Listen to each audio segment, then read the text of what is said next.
So our next panel is on alternate pathways into university, and it will be moderated by Sonal Singh.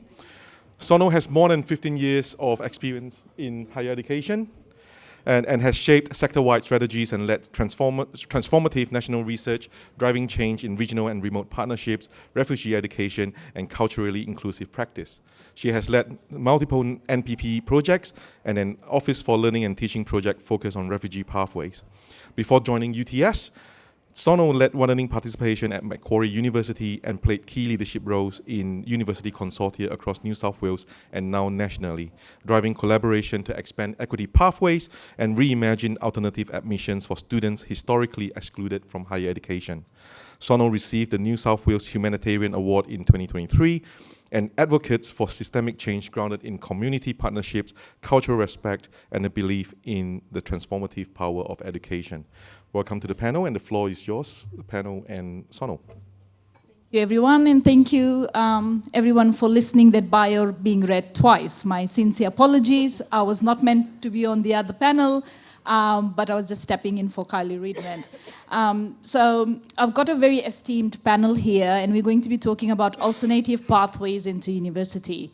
And I think, the topic, the title itself, alternative pathways, I'm not sure where I sit with that. I think they should probably be, they are most of the vital pathways that we are talking about. But the panel here today are actually going to be giving an example of some of the pathways they've been talking about, they've been leading and they've been involved in, giving their insights about what is needed to enable more of these pathways to exist and flourish, and what can be done better to support these students. So first off, I'll ask Karen Seary, who's the Associate Dean, School of ACSES Education, but she's also the chair of the National Association for Enabling Educators Australia. So Karen, could you give us an example from your expertise, which I know is enabling education, what needs to happen and what can be done better? Thanks, Sonal. Well, as Sonal has said, I'll be talking enabling today, so acknowledging that you would all know this offering as access, preparatory, foundation, and bridging. And keep in mind too that as we move into the era of enabling program, they're going to be called FER, Fee-Free Uni-Ready courses. As it currently stands, all FER courses will be enabling, but not all enabling will be FER. FER programs will be classified by having a secured federal funding under the FER agreement, and a student can only be considered to be enrolled in a FER course if that student is a Commonwealth supported student. Some universities have already revised their nomenclature and others are yet to do so. And I'll just take a moment to return to a comment that was made yesterday, looking at the problematic term of enabling. And that's one of the concerns, one of the problems of that we're faced with in enabling.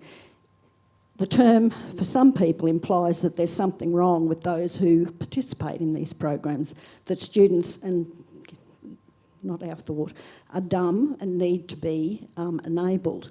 So for those working in the space, we're somewhat saddened by the change in nomenclature, as we've always seen enabling as the term, providing the opportunities for students to be free to visualise a changed life through education, rather than adopting that deficit view of students who participate. We look to the strength-based approach for those who do participate. So in context, a course, the FER course, or enabling, is a course of instruction provided for the purpose of enabling a student to undertake a course that leads to a higher education degree. So it's not a higher ed award in its own right.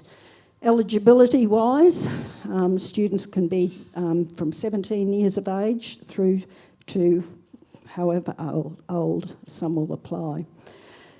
A target audience, they aim to accommodate individuals who seek further assistance before and further preparation before they enter university. So commonly we're working with students who have left school early, didn't achieve an ATAR entrance score, didn't perform well as expected in Year 12, and certainly the original aim of enabling program being that mature age group who are looking for a new direction.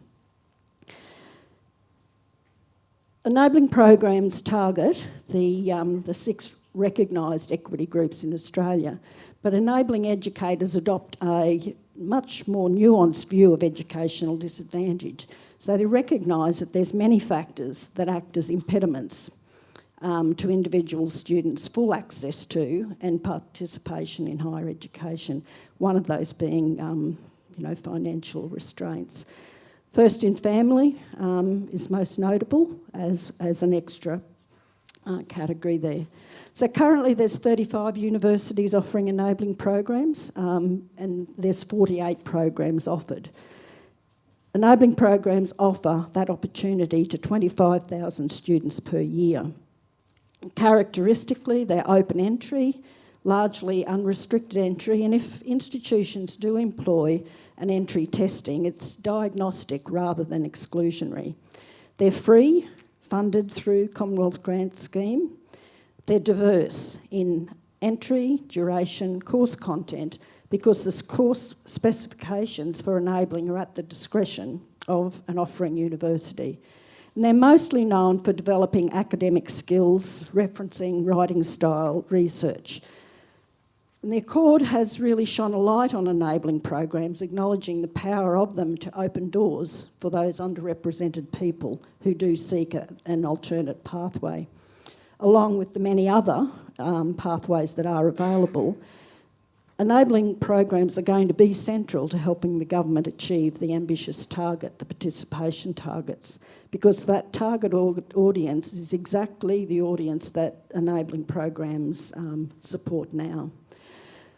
Students, Andrew Harvey's research shows that students from low SES backgrounds have more than twice the rate of representation at the enabling level than at the undergrad.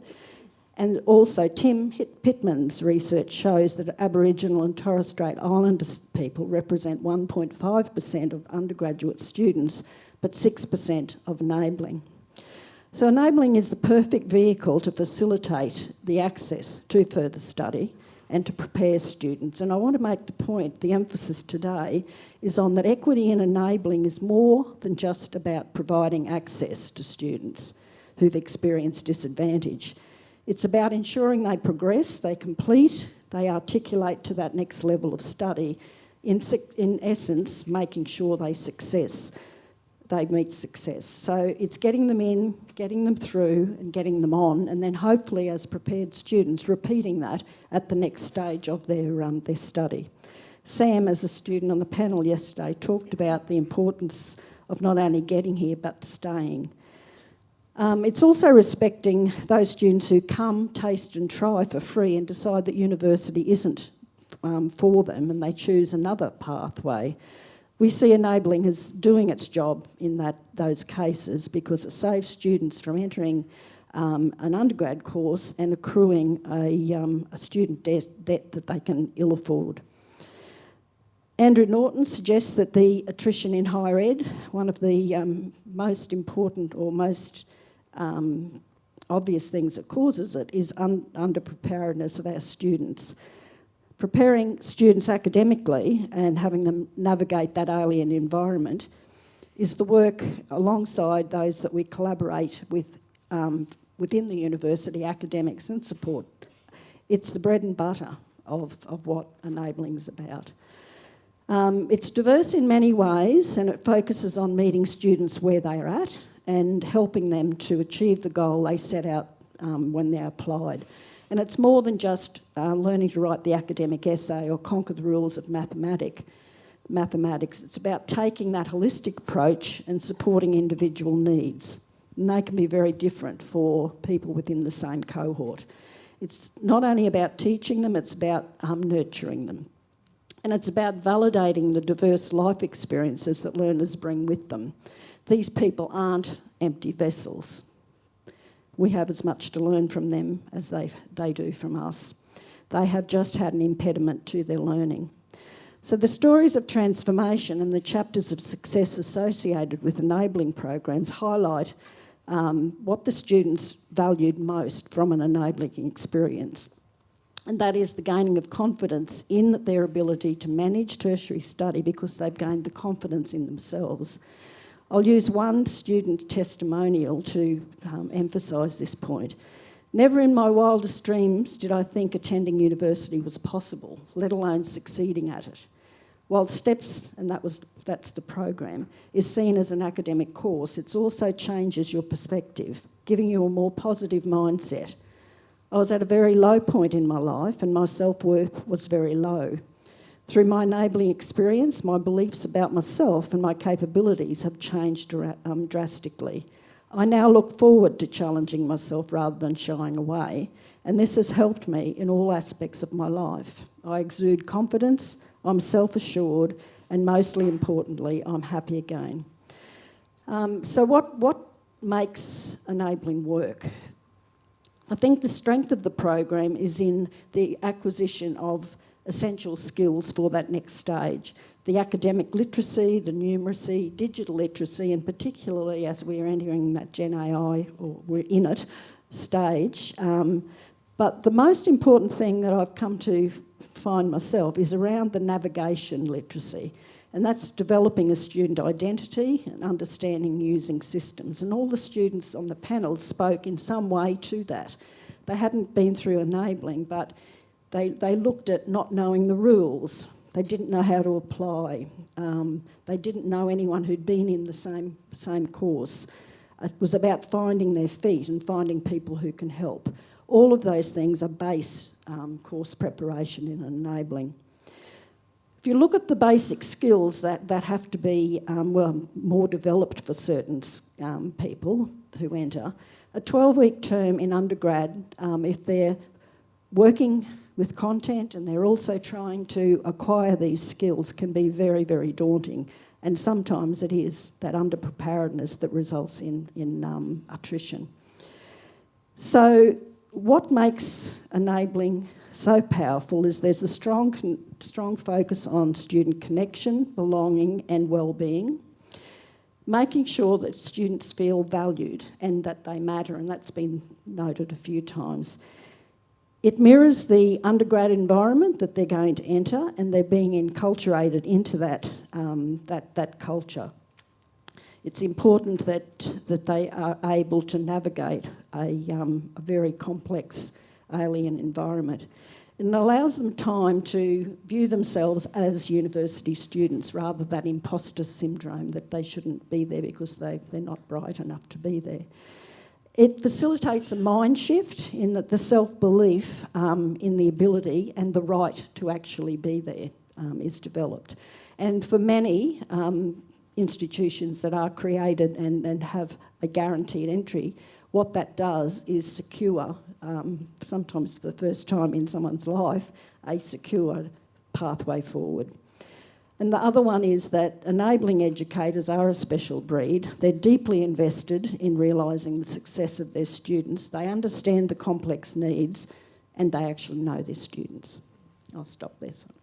Thanks, Karen. And indeed, enabling educators are a special breed, just like yourself, you know. So the passion really shines through when you talk about it and how you talk about the students that we serve. And I think you did call out where it was highlighted in the accord, the importance of enabling, and we saw these places come up. So let's go to somebody who's probably been more heavily involved in the accord. So we're going to go to Professor Barney Glover, the Commissioner Jobs and Skills Australia. ATEC charged with the development of a tertiary roadmap. There's a new tertiary system advisory council that you're chairing as well. I think there's a lot of focus around harmonisation of pathways that has been talked about as well. Your 7 to 8 minutes insights, please. Thank you. I will try and stick to the 7 to 8 minutes of insights. But one opening comment and 3 points I want to make. First of all, it's great to be here, so thank you for the invitation, Sharmat and the team, for being here and the great work that ACSES does. Just picking up on the enabling piece, one of my fond memories from the Accord process, and there are a few, but one of the fond memories from the process was the power of advocacy by a particular member of Parliament, the member for Newcastle, in an electorate where enabling at the University of Newcastle is so hugely important to that university and has been for so long, and a Member of Parliament who had all of the data at her fingertips in caucus and in every forum to say that the Accord will not succeed unless it provides a vibrant future for enabling. And what is powerful is when someone says 70,000 people have been through enabling in the Hunter, gone on to the University of Newcastle and now contribute massively to those communities who would not have otherwise had that sort of opportunity, the uplifting power of tertiary education. So the message, I think, for all of us is don't forget the power of that advocacy at critical moments of reform through the political process with those passionate voices who have the sort of data and perspective that you had, Karen. I think it was a really important point. And I'm very pleased with the recommendations that the government has picked up. And there's still a reform agenda ahead when it comes to the Accord. I should say that. The Minister has opened a dialogue with the interim ATEC about those recommendations that the government has not yet acted upon and whether or not there's an opportunity for more to be done. And so we're looking at that at the moment. I did want to talk about tertiary harmonisation. Thank you for the intro on it and to get in ahead of Jenny, because Jenny and I, strangely, run panels together a great deal of late. But the other powerful advocacy I often talk about is TAFE Directors Australia and the work Jenny does, because that was also influential in the thinking at the Accord about how we bring in new notions of supporting TAFE in particular, and Jenny can speak to that. TAFE is a very important part of equity pathways into tertiary education. And one of the reasons we, at the Accord level, we ended up with a recommendation around a better joined up tertiary education system was to recognise that if you want to uplift more equity students to participate in tertiary education and, from my perspective, into the labour market, the challenge with that is if we have any barriers in our system for those students, if there's any challenge that they experience because of the way our system is structured, our system, right, tertiary system, vet and higher ed in particular, those barriers will almost always turn those students away. So we'll lose them rather than actually enabling them to participate to their full potential in the national skills system and, importantly, in the Australian labour market where their skills match to the needs and the jobs of the future. So it was a very compelling argument to the Accord panel to say, well, we really, and Jenny will say this, you know, we've been talking about it a long time and we haven't made as much progress on tertiary harmonisation as we should have done. And so, of course, the Accord went hard on it. I think our recommendation was a powerful recommendation, and it's an interesting case study in policy reform to look at the work over the last 12 months that I've been very pleased that JSA was able to lead, to develop a tertiary harmonisation roadmap, to put that to Ministers Clare and Giles in January this year, as soon as they were fresh and back from leave and ahead of an election looming, and to say, you haven't finished the reform. We need to do more about this, and the time is now. Comprehensive report, 19 recommendations, all hinging on getting governance right and being compelling on the benefits of harmonisation, which comes to the reason you're all meeting here today. We felt, that, and we argue this in the report, there are very strong reasons for harmonising the system. One is the centrality of students and industry to our system, right? And the centrality of students and student pathways. If we can make them more efficient and effective, students will find a way to navigate through them. So there's a definite student-centric efficiency and effectiveness perspective to it, not to mention cost to students. I'll come back to that in a minute because it comes into things like credit transfer and RPL in this country. Secondly is equity. There's no doubt that if you put barriers in place, as I said, that will be an insurmountable challenge to many students that we want to bring in. And by the way, we have to bring in, because we're not going to reach any of those Accord targets we've recommended on attainment unless we do nurture students from not just low socioeconomic backgrounds, First Nations students. I'm very proud First Nations students will be demand-driven in the new future that we're articulating through managed growth. I think that's a big win. People don't talk about it much, but First Nations students being demand-driven in medical places, that's a huge win for Australia. And great that the Minister picked that up as another example of equity pathways and getting rid of some of the challenging caps around that. So there's a strong equity dimension to this. There's also a national priorities dimension to it. Because our view is if we can better harmonise the system, we'll be able to see decision-making at institutional level, states, territories and the Commonwealth through universities and through the ATEC, and the way the ATEC will develop a statement of strategic priorities to ensure that that institutions are conscious of national priorities in the way in which we govern our institutions, we allocate load, and we encourage young people into various programs and re-educate people, reskilling and upskilling. So it's more aligned with national priorities, and it's a productivity dividend to Australia. And I think this is one of the reasons, as a case study of policy reform, it's a really interesting moment for us, because we were coming into an election with an unknown outcome, and then a treasurer on the night of the election victory for Labor saying we're now pivoting to productivity with an eye on inflation. That has instilled in the Commonwealth this real sense of, well, okay, how do we drive productivity? Well, actually upskilling Australia is a critical part of driving productivity, and that's certainly related to equity and equity pathways and making them seamless. It's also ensuring that we provide opportunities for people to align their skills they're acquiring in education. And I use skills broadly, not just in the context of VET and TAFE, but higher education as well. We are need to align those skills to the needs of the economy. So if you match skills better with the needs of the economy, it's a productivity benefit. We'll have fewer job shortages, industry will be able to move more quickly, we'll get the benefits of higher productivity. So the realisation, actually, that tertiary harmonisation has a major productivity dividend, or potentially, if we can get it right, was a major driver, in my view, for the government saying, we're going to give policy authority now to a tertiary harmonisation agenda for Australia. And the formation of the Tertiary System Advisory Council, which I'm very pleased to be chairing, is a step in the right direction. Broad representation.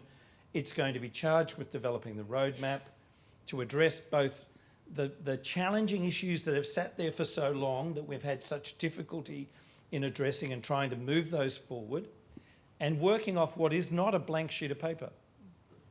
A lot of work has been going on within government around aspects of tertiary harmonisation. Even our two big regulators, ASQA and TEXA, have been talking about, let's harmonise regulatory oversight of dual sector institutions. We have 60 dual sector institutions in this country. Some are universities and some are TAFEs and some are other providers. So those harmonisation efforts are an important part between regulators of harmonisation of the tertiary education sector as we see it, of the system as we see it.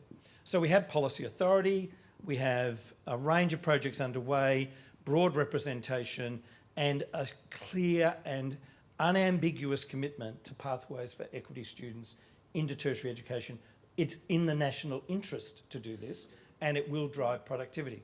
So I know in our report, Hannah and Megan and I wrote in your report, great publication, wrote a piece, I know George led the intro to that, about our view of tertiary harmonisation. I'd encourage people to read it and to participate in what's going to happen over the next few months as we move forward. That doesn't mean to say it's all going to be easy. Point number 2, let's take an example of why it's not easy and it needs to be better and is definitely impacting on equity students and others, and that's credit transfer, student mobility, recognition of prior learning. I had the privilege of talking to the Economic Reform Roundtable for one session, and it was the Skills and Resilience session. And one of the points that came through clearly then is we have got to stop making it so hard to move around our sectors and between our sectors for students. One of the things that came through powerfully for the in all of the discussions around tertiary harmonisation in states and territories we did last year, and I chaired a number of those panels, was this number 1 on the states and territories hit list for tertiary harmonisation, credit transfer. Get it right. There might be 1 or 2 examples in Australia where the movement from a diploma of nursing into a Bachelor of Nursing Midwifery is seamless. There are probably 70 different ways it's done badly. And that adds to cost and time. And you have to ask the question, how come we can do it in a few places and we can't do it everywhere? What's the problem here? We need a national credit transfer system in this country. We need to allow better credit movement within universities. I talk a little bit when I articulate this problem about EFSL hoarding. where universities actually make it hard to move, for students to move around the sector. No, you're going to have to come and repeat first year. We can't count your first year at that other university. Extra debt for you, but you come to our prestigious university and that will benefit you in the long term. We've got to get beyond that and to have a better appreciation. And I'm stealing some of Jenny's thunder because I know she's so passionate about credit transfer being a high priority. Those sorts of issues we have to address because they are so impactful in a negative way on equity students finding their way through. Second point really quickly is about a system. One of the things that the Interim ATEC's doing at the moment is to engaging with our sector, higher ed sector, universities, about the transition to the new managed growth funding system for Australia. Now that's moving from marginally funded load in a pseudo demand-driven system at the moment with some equity support to managed growth funding, fully indexed by CPI, with growth in the forward estimates, with significant needs-based funding and fully funded load. The Accord made it abundantly clear we cannot continue to fund students in the system on the margin, using only HECS help payments as a way of funding places in the system. We have to move to full funding. Our students deserve that. We've got to get costing and pricing right. All of this relates to equity, because if we don't fund universities appropriately and fully, then that puts pressure on their ability to support and scaffold the learning of equity students in the system. It's going to take some system thinking, and that's the point I want to make. We have a sector of universities which are very competitive. In research, they collaborate. In other ways, it's a very challenging sector. It's a very competitive sector because of the way the drivers, the funding drivers have been set. We need to move to a system which means sustainability is going to be an important characteristic, collaboration is an important characteristic, and growth is an important characteristic. Final point I want to make is there is a really powerful skills agenda here, and AI is part of that conversation. Literacy is a new foundation skill. It's going to add pressure right across our education system, and we can't afford to back away from it. We can't afford to defer it. We can't afford, as some Vice-Chancellor said to Minister Clare before the AFR speech the other day, within 5 years all of their students will be AI literate. 5 years too late. That's the reality check. So there's a really strong imperative here, and for equity students, that we equip them for the future, future-proof them. Thank you, and I think you got more points in there than just three, but I think the three big ones. And I think, a lot of conversations around credit transfers, we've been having these conversations, and you've rightfully said, and from what it sort of sounds like, we sort of have reached a crisis point where we've been talking about these issues, but nothing is happening. And unfortunately, we're going to have more students, especially equity students, left behind if we really do not get on board with this reform. So I'll segue on to you, Jenny Dodd. She's the CEO of TAFE Directors Australia. Your insights. Thank you very much. So firstly, I'm actually going to challenge what you just said, Sonal, because I think we've had credit transfer from TAFE to universities for decades. It's not new. What needs to happen is it needs to be more systemised, it needs to be easier, and it needs to come to be top of mind.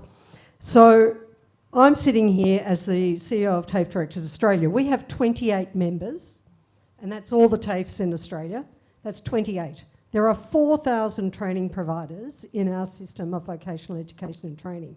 So I think I just want to make that point because I don't think often at university levels some of you understand the scale of the vocational education and training system in terms of the number of players.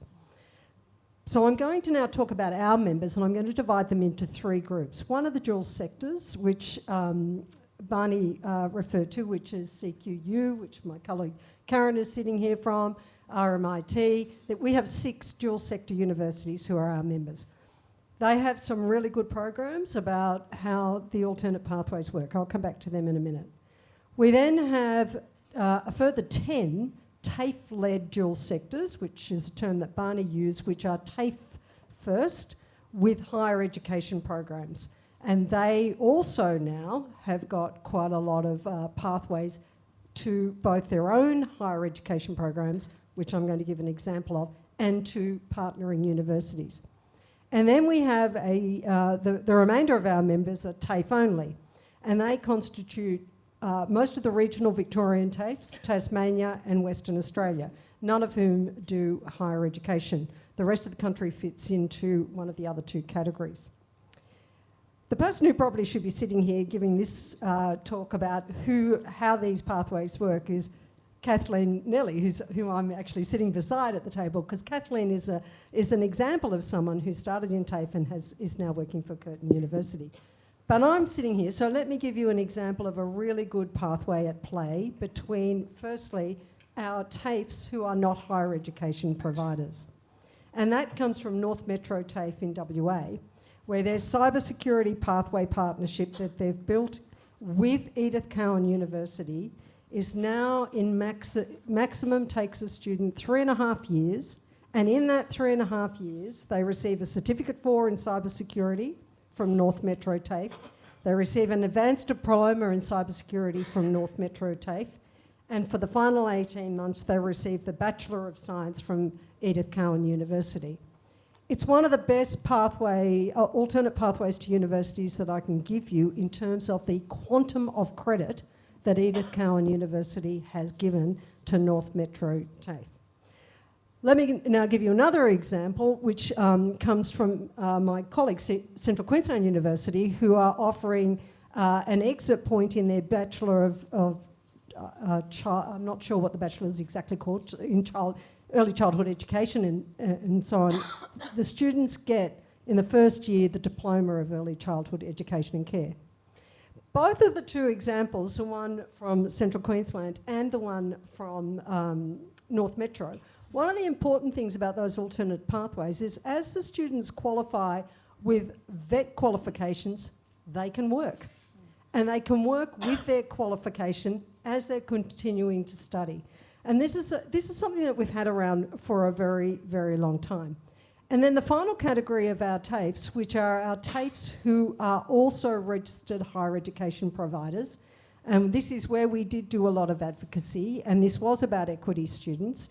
And we're pleased to say, although Barney, it's not enough, we're pleased to say we got 356 new Commonwealth supported places for those students who are making a decision to study, continue their higher education qualification at the TAFE where they began.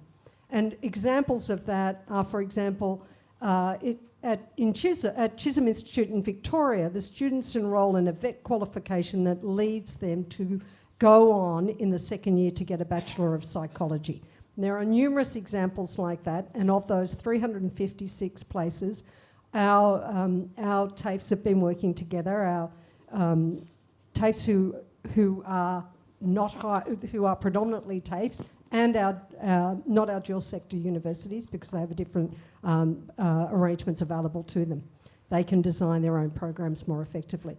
But they've been working together now to work through these new 356 Commonwealth supported places and how that might be well distributed from TAFE New South Wales, which has 450,000 enrolments, just in a ginormous organisation. TAFE Queensland, another ginormous organisation, as single TAFEs. And they're working through to see how they're going to recommend to ATEC what that distribution might look like. So TAFE Queensland, for example, will be looking at all of their diploma of nursing students being able to go on, or 120 or so of their diploma of nursing students being able to go on to the Bachelor of Nursing, which they deliver, now being able to access a Commonwealth supported place, not being disadvantaged by full fee, and not having to change the organisation that they have enrolled in. So why is it an important pathway? Well, I think, and thank you to you, Sean, in your earlier panel when you said it's about belonging. A lot of students will start in TAFE, not necessarily with the intent of going on to higher education, but they will start in TAFE because, one, it has an exit point in its own right with a qualification, but very importantly, it's about belonging, or as I said to Shamet earlier, it's about the tribe you belong to. And it's the support structures that TAFE has traditionally always provided, which is a focus on teaching and learning and a focus on extensive wraparound supports that understand the places that our students come from. We are the equity-based we have very strong equity numbers in TAFE, and we've always delivered to those students who are, for want of a better term, not necessarily the first decision to go to university. Increasingly though, some of those students will then make a decision, I want to go on to higher education. I want to get further up my career ladder with that further qualification, or I want that further study. And the fact that there haven't been Commonwealth supported places for some of those students has disadvantaged them, because some of them have then been lost to the system in that they have had to make a decision to go forward into not be able to stay where they are. But I guess in the context of this audience, I really want to push that the big issue that I see is that every single one of those relationships that we've got, and I'll use the North Metro and Edith Cowan one I started with, is individually negotiated. And I was Deputy CEO at Canberra Institute of Technology for some years, and Gwillim's father used to work with me.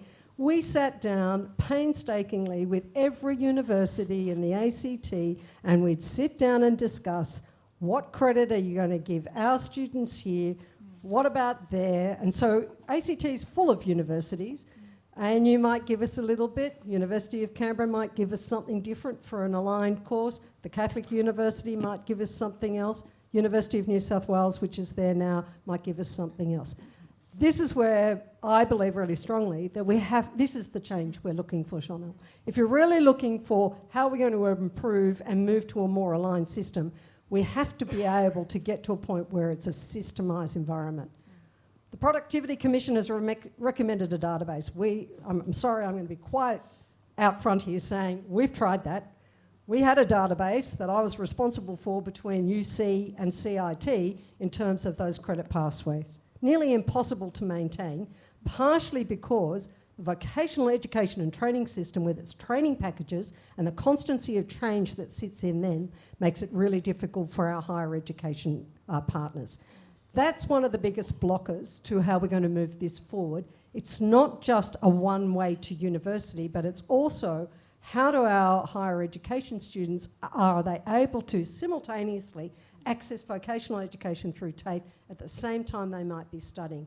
And some of those arrangements have always been around, like in electives, where in the past it was possible when I was at CIT for UC students to do an elective with us in a much more technical area that gave them some credit through to their degree. Some of these arrangements, because of the training package environment in our environment, have made that really difficult because of the assessment conditions that are very prescriptive through vocational training packages make that really hard. So there are some roadblocks. I think there are, when I was given the heading, Alternative Pathways into University, I know that's the topic of what is in this room. I think it's actually alternative pathways to good tertiary education, which may be a linear pathway to university, but may equally be for those equity students the opportunity to embellish their qualifications right across the tertiary education system, embellish their skills by being able to mix and match into both vocational education and higher education. Thanks, Jenny. And you sort of touched on a lot of points, and what I liked your emphasis was on having a systemized approach, but also making sure it's student-centered. And there's a flow from TAFE to university and university to TAFE, that needs to be sort of thought through. Let's then move on to you, Alphia. Bearing the university rep on this. So your insights. I think it's really unfair that I've come after all of these people. I feel, look, listening to everybody, I represent Western Sydney University. We are certainly a university which is about equity of access, is about centering our students. But listening to everybody here, really what we've been highlighting is, yes, this is about equity, really. This is also about barriers, and I think everybody has clearly articulated the barriers. And Barney alluded to, we've got the blueprint. We've been speaking about this for a really long time. We can pick up reports that were made 20 years ago, 10 years ago, that are essentially speaking about the same issues.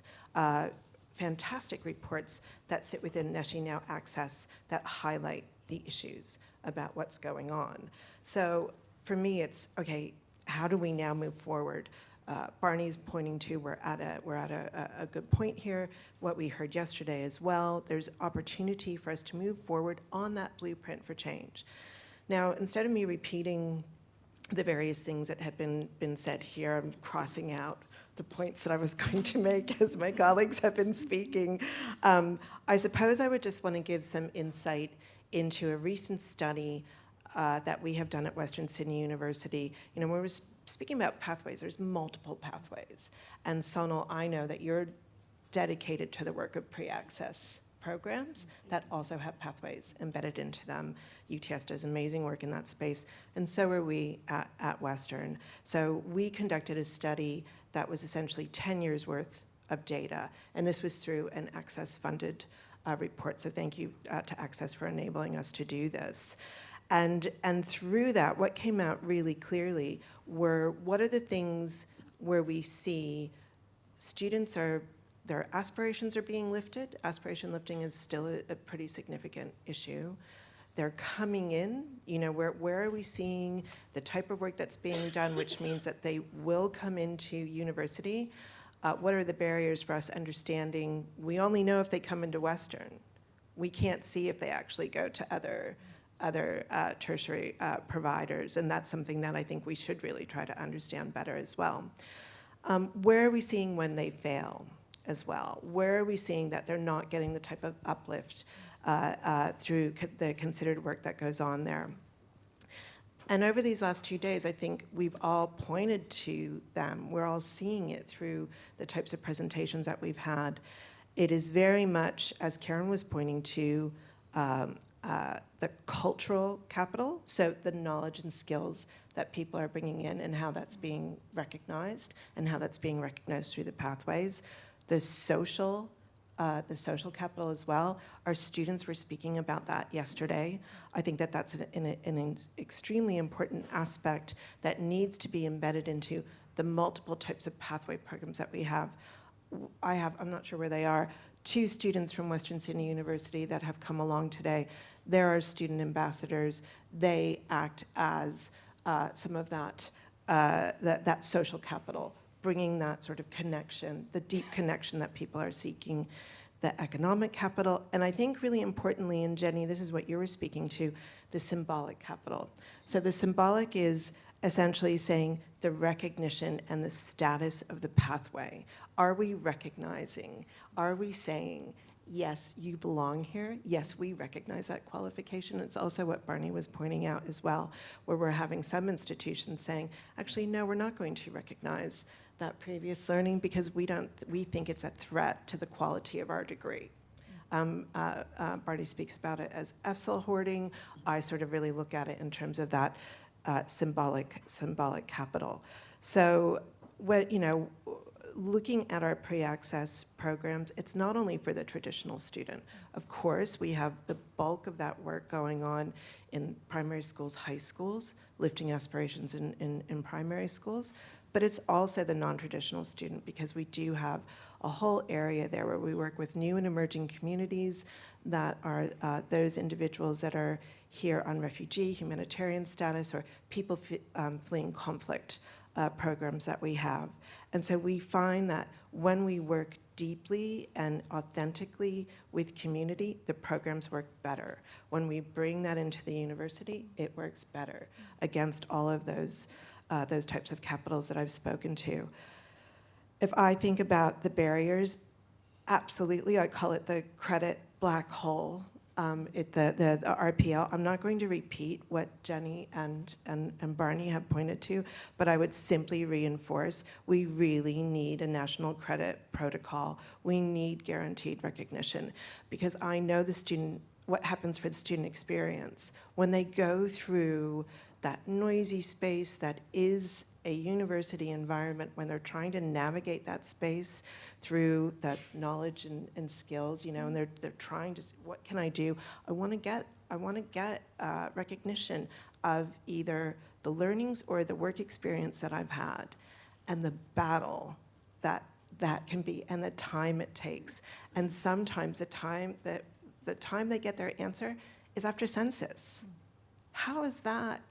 workable? And how is that centering a student? Now they've gained financial liability because they've been enrolled in subjects just in case they didn't get the RPL. That to me is not sustainable, and I'm speaking across the sector. I'm not speaking about my university specifically. I see it happening in many spaces. So we need that guaranteed recognition. And if we're talking about a productivity or a skills agenda, it's only going to work if credit portability underpins it for workforce planning.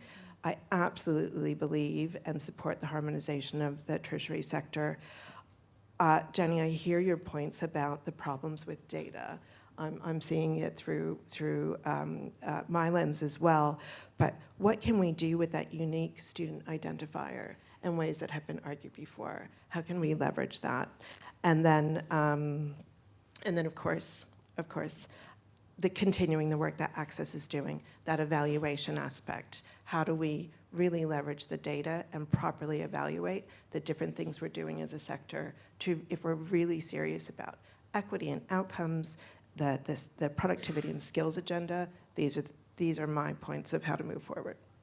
And you've picked on a lot of points in there, especially with the community engagement aspect as well, which is quite critical to the nature of the work that you guys do as well. We did develop a UTS pathways plan, and for my scene, for whatever reasons, we did put in about TAFE and RPL and credit transfers, and we'll look into it. And, Jenny sort of struck a chord with me when you talked about the individual nature, because the first 6 months I've been trying to just figure out how those arrangements have been set up at UTS and who's responsible for it, what are our articulation agreements and stuff. And so it sort of made me sort of realize that a lot of that data that we internally even have within our institutions about certain arrangements, how they've been set up and how they operate, is so silo and so missing that it often makes it quite difficult to actually progress any of the work.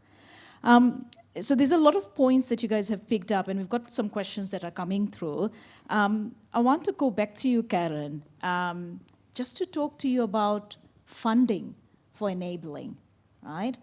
What do you think needs to happen? Because we've all heard about it. We've heard how great it is, and we know how it is all being set up, and there's been more places given to it.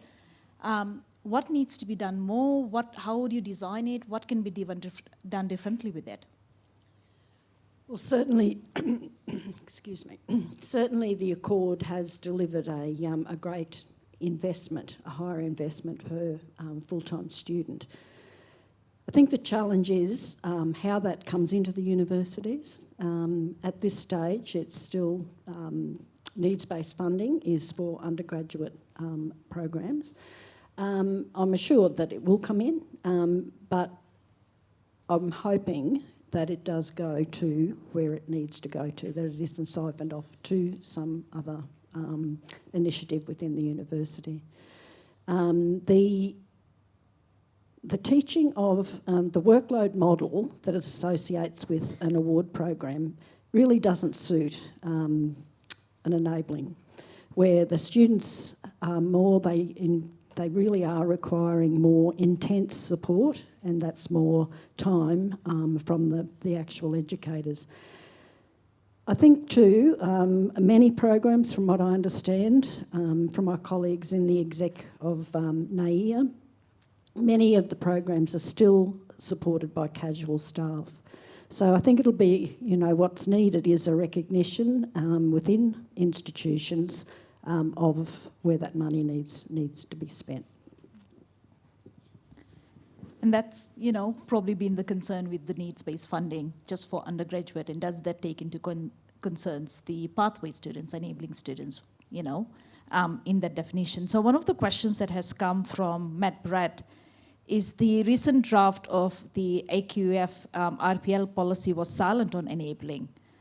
How might we better recognize the role of enabling as a feature for our credit recognition system? I think that, Matt, is one of the important parts of this. There's no national framework. It's unregulated at the moment. We do need to be secure within the sector, and I think that needs to be in the AQF. There's a number of options that have been looked at in the review. There was a thought that it may be something like the secondary school certificate of education as an enabling space. Also that maybe an MOU between universities, but I think talking with Barney and a number of others, we need to be included in that AQF. Barney, thoughts on AQF for enabling? Well, we could spend a lot of time, an entire conference on the AQF, actually. I think it's qualifications reform and the reform of the AQF are very important parts of the overall reform agenda for tertiary education. I think that a huge amount of work has gone into that. Some decisions at the end of last year on qual reform were starting us in the right direction. Look, I agree that we need to, in fact, the Accord made it really clear we needed to better fund what were enabling programs under, fee-free uni-ready, to recognise the real costs of delivering those programs. That was going to be vital. But we also needed universities to appreciate the importance of the accreditation of those programs. So there is some uniformity and recognition across the sector. And I think that's still a work in progress, and I don't see the interim ATEC resiling from the importance of that and the achievement of it and its relationship with AQF. What I will say, though, is I think we're in a really challenging transition period here. So I think Jason Clare has accepted the government's accepted a very significant number of recommendations from the Accord. Many cases they're already implemented. We're seeing funding flow, seeing decisions being made in a whole raft of areas. We have a very important transition year next year to navigate with the sector as we transition to 2027 and manage growth, to pick up some of the concerns about institutional decision making in that environment. So I just think we need to be conscious of the challenges of transition and then not to lose sight of these issues, because they're vitally important ones, and not to lose sight of institutional autonomy as well, about the way they make decisions to take the resources they have and distribute them to meet the needs of the institution. But there's some really important characteristics of the new system that the ATEC will be the steward of that will allow universities more flexibility in the way they use their places. The managed growth funding is around places rather than money. Money is drawn down on the basis of a profile based on where those places are. But there's a very important characteristic of the new system that universities should be able to move places, in particular, more places into uni-ready if they need to, because they may be in a position where those pathways are important to their sustainability and they need to ensure at the right moment they have the right pathways available to them as they need at the Commonwealth subsidised postgraduate end of the spectrum. So it's a much more fluid system, but it's based on a negotiated mission-based compact with the Commonwealth. And that's where we'll see, I think, some very important conversations going on between universities and the ATEC over how they're distributing their funding to meet the very significant targets that are being set. And equity is right at the centre of that. So I think negotiated mission-based compacts are a really important part, not just of allocating load, but to ensure that in doing so, those national priorities are being addressed and that we have measurable outcomes. And I think, it's to be tested, but, I think prima facie, it, to me, will be an important driver of assurance as well as integrity in the system. There's another question here from Ben Archer. Should industry accreditation bodies play a greater role in standardizing credit transfer and RPR processes across educational providers? Jenny, do you want to have that one? I'm happy to jump in. Barney, you can come in a minute. I think it's a vexed question, and I say that because industry professional bodies can actually be quite constraining at times, and in themselves are not regulated in the way that providers are regulated. So if you think about the nursing environment, ANMAC, which is the Australian National Midwifery Accreditation Council, for every university and every TAFE who delivers either the diploma or the bachelor, accredits the course to so many places that you can get in the industry to be able to deliver. Now that can be an incredibly restricting way in which particular local environments work. And other professional bodies similarly can put quite high restrictions on. But I think we need to actually be very conscious of the expertise that sits within our universities and within our TAFEs. Every single TAFE teacher has to have industry competencies and they have to be current. And sometimes we underestimate the importance of that against the Registered Training Organisation standards that require that continuing currency at industry level. And therefore, to impose another industry body over that, we move into the realm, in my opinion, of quite high levels of regulation. So I do think it's quite vexed. I'll hand across to Barney. No, I agree. I think it is a vexed issue. I think that the Accord touched on professional accreditation and what it was doing. I think social work in particular was called out in the Accord report because we were hearing a lot of concerns about the expansion of placement requirements in some disciplines. That put pressure on growth in those disciplines, made it very difficult to deliver the workforce we need in Australia in those professional contexts.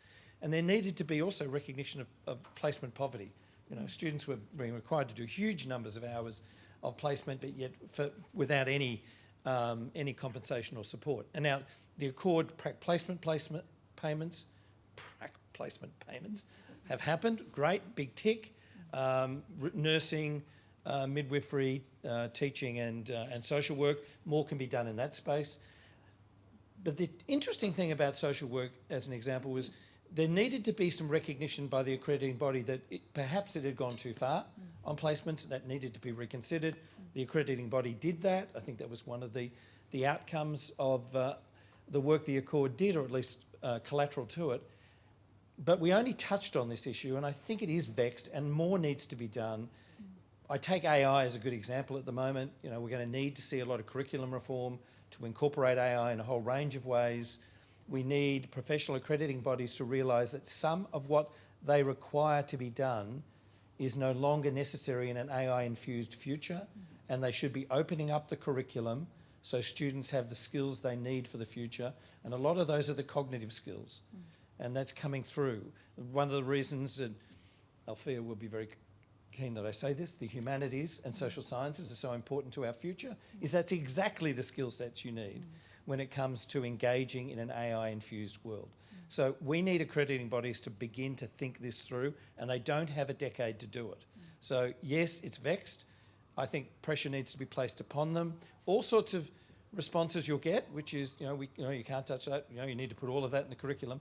I think we need to open that up. We need to have a sensible conversation about it. We need to get it right, and there needs to be a recognition that change is upon us, and students are at risk if we don't give them the skills they need for the future.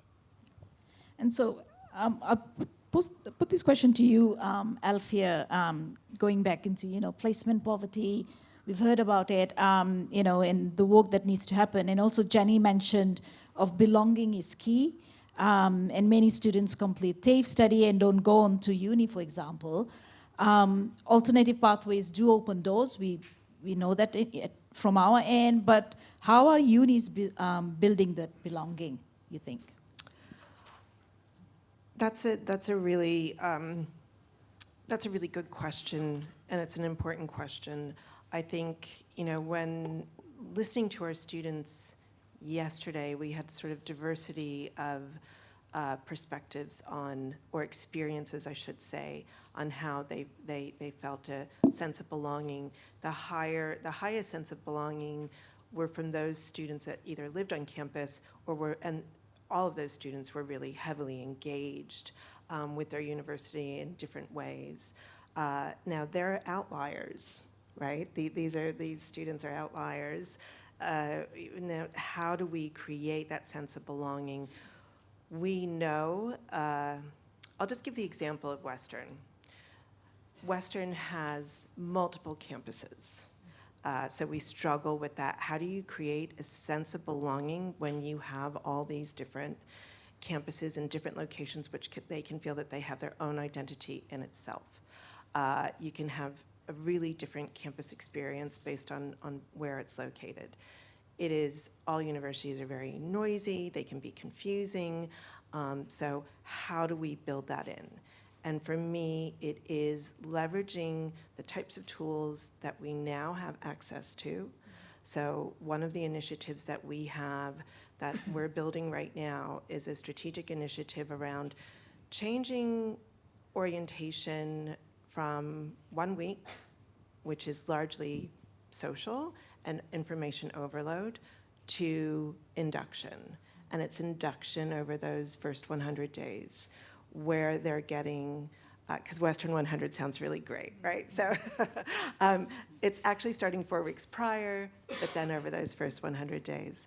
And it is giving personalized, just-in-time, translated information that's going to help the student through the noise, but is also going to, through the knowledge we have of them, connect them to the social experience, connect them to the space where they can find belonging. We know from our own internal analysis of student behavior that even if a student just goes to one social event, they have a higher success rate. They are more likely to be retained, and that's just one. So the correlation is very strong. We can't prove causation because that's a tricky bit there. But, so it's about connecting the students to the spaces where they can belong, particularly for universities like Western, where we have majority of our students working. We heard yesterday through, I think it was Andrew Norton that made the point, that's just the case everywhere. But we have the majority of our students working a large number of hours per week. So how do we ensure that we create those spaces where they feel seen outside, feel seen and belong outside of the classroom? What happens in the classroom is also really important.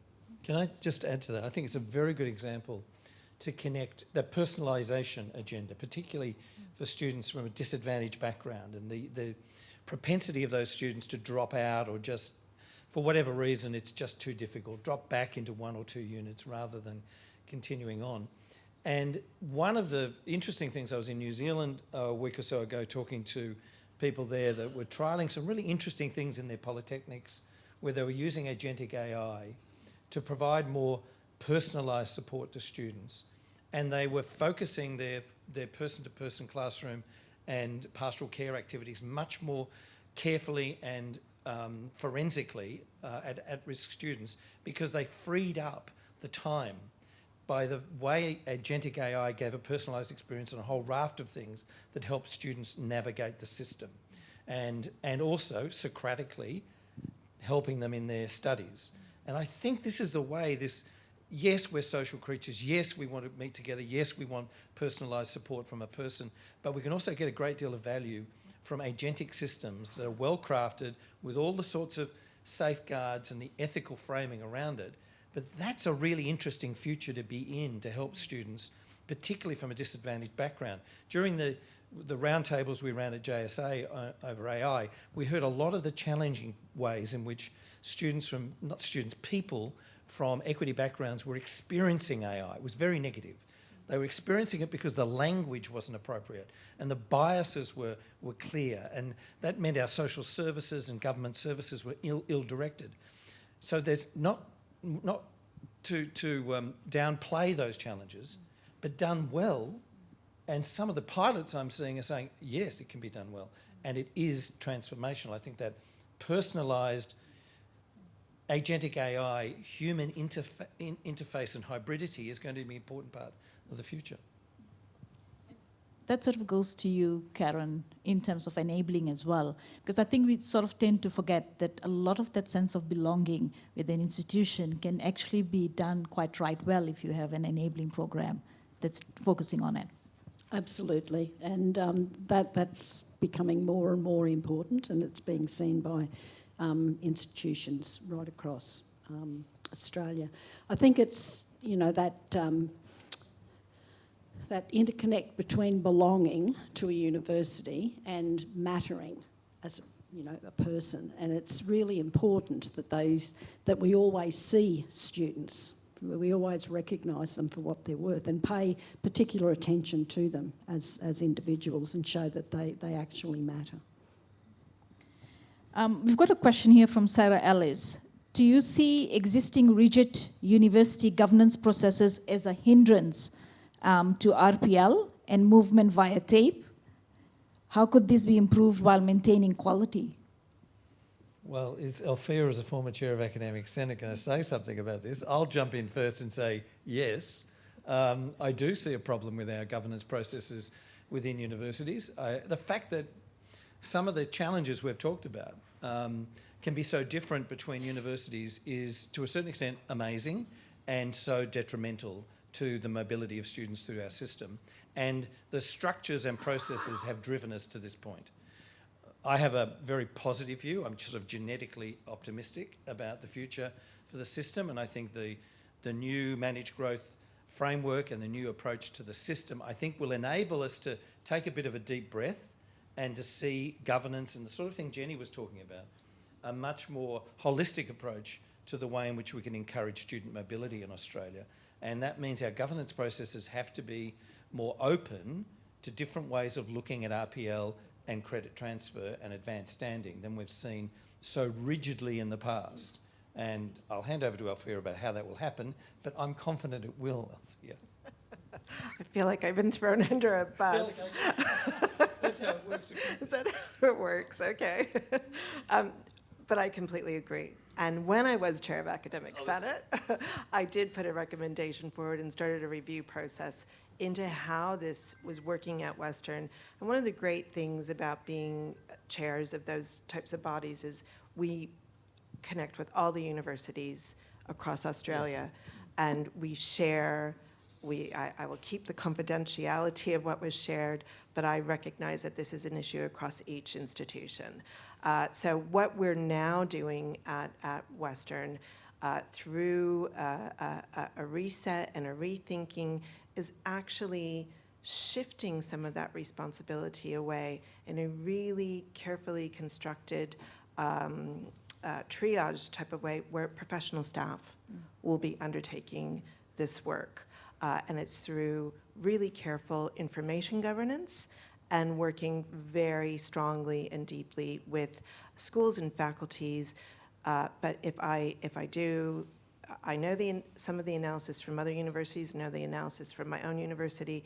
It's a problem not only in delay, but it's a problem in outcomes. And where we're getting discrepancy of outcomes even within one area. So we are moving forward. I do think we're going to be heading into a much better space here, and we're doing very important work in that space. I think it's also interesting to reflect on the challenges for some universities culturally and structurally to do as much as rapidly as we would like. And this is not actually a criticism, it's just the nature of some of our institutions, very large, very successful institutions, but that can lead to a lack of adaptability and a lack of responsiveness. Some of our perhaps newer universities that have more of an acceptance of centralised aspects of their operation and greater consistency in the way aspects of their processes are applied, that can see a more responsive, more rapidly adaptable system. And I think we've got to work that issue through a bit. It is harder than we think structurally in some institutions. And so we've got 5 minutes to sort of wrap up. So I'll give you guys a few minutes to actually just think about it. In your closing remarks, when it comes to alternative pathways into tertiary education, what are the enablers that we need? What are the things that we need to start working on? I mean, I do take the point on that, we are going through a transition, change is upon us, it's going to be messy, and there's a light at the end of the tunnel, but we'll still have to go through it. So given all that, what are some of the enabling conditions that we need to get this right? I'll start, Sonal, and what is very current for us is that the light has been shone on enabling through the Accord, and there is no full and clear picture of enabling. It's very, very diverse. It successfully meets its requirements at different universities, but what the department is looking for is some minimum standards, and thus there is a commissioned report that's being, or a FIR program, with Newcastle University. Anna Bennett is the lead on that, and she's with us today. So we look forward to a report out of that study, and also a best practice guideline to come. Yep, and that's a good call out on that report that Anna Bennett is leading, and I think that probably would set up some benchmarks and best practice guides for the sector. Yeah, because the National Association, it's representative of about 21 of the programs, the universities, and there's 10 executive members. Over 50% of the enabling cohort is represented within those universities. So we have, after the AQF, we created collaboratively course learning outcomes for all universities to consider. Also a benchmarking that has now 9 universities, and that's, as I say, the greater percentage of enabling students in Australia. And that's shown that regardless of diversity, the common learning outcomes are being adopted, and standards are for assessment, for curriculum are pretty well uniform. Alphia? I'll be short. Let's just take the blueprint that I know is there. Enablers for me, it's that cultural shift. We have to, as a sector, bring about that cultural shift of recognition and status of all pathways. I think that's a really important enabler. I will again say the National Credit Protocol, I do think we really need to bring accrediting bodies along that path with us.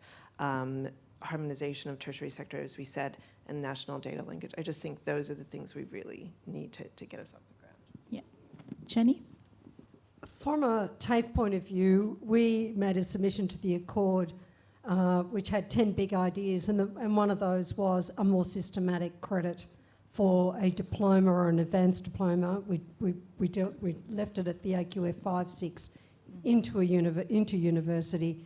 That students don't have to negotiate, or the academic staff of both institutions don't have to spend countless hours negotiating what they'll give credit for. So more systematic credit from a diploma and advanced diploma done at TAFE into university. Last words from you, Barney? Yeah, look, 2 things. We haven't talked a lot about data, but we need to improve the timeliness and the availability of data, because it drives decision making. And if we want to have a responsive Tertiary Education Commission in the future, particularly with the way in which the managed growth funding system is going to operate, we need to get better real-time data feeds about what's happening in the system, because we want the ATEC to be able to respond to it. It's interesting to compare with the way the New Zealand Tertiary Education Commission deals with regular data from universities to help in its decision making. I think data is one aspect of that. The second bit, I'd say at the sort of meta level, we do need to have a really active dialogue about what it will mean to be in a system rather than in a competitive sector. Because a lot of what we're talking about, the challenges we see, are driven because of the competitive nature of our sector. And I think in a system, we'll see better futures because of that. And I'd like that debate to be lifted a little bit. Andrew Norton should write about it for a start, about how important it is. I think we just need to see that dialogue. We're not seeing it. Yeah, and I think on that note, one of the things that sort of has been coming through the panel is the need for sector solidarity when it comes to these kind of conversations. The more competition seems to be in the DNA of universities, which I don't know how it has come about, but for the role of the universities, as a public good, for equity cohorts, there needs to be some broader discussions around how we can do this all together and how do we actually design that system together. So on that note, a round of applause to our panel, please.